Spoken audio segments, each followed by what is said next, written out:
இன்னைக்கு நம்ம வந்து ஹோம்மேட் கோதுமை மாவு பாஸ்தா எப்படி செய்யலாம் வாங்க வீட்டுக்குள்ளே போய் பார்க்கலாம். நான் வந்து கோதுமை மாவில் செஞ்ச பாஸ்தா வந்து பாயில் பண்ணி வச்சுருக்கேன்.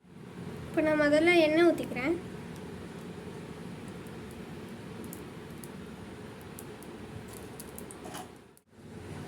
இப்போ எண்ணெய் நல்லா சூடாயிடுச்சு. இப்போ நம்ம வந்து வெங்காயம் போட்டுக்கலாம்.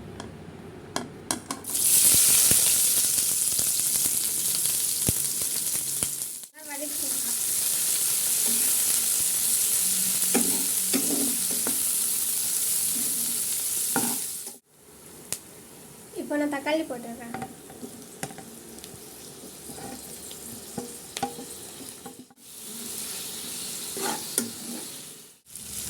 இப்போ நான் வந்து மிளகாய் தூள் போட்டுக்கிறேன்.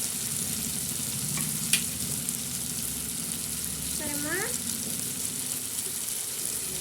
மஞ்சள் தூள் கொஞ்சம் போட்டுக்கிறேன்.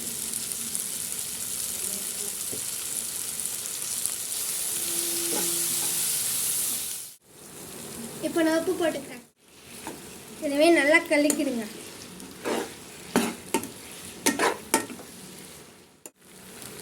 இப்போ நான் கொஞ்சம் சாஸ் போட்டுக்கிறேன்.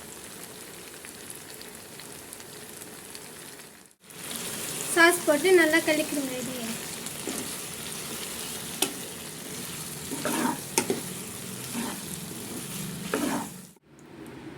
பாஸ்தா ரெடி ஆயிடுச்சு. மறக்காமல் லைக் பண்ணுங்கள், சப்ஸ்கிரைப் பண்ணுங்கள்.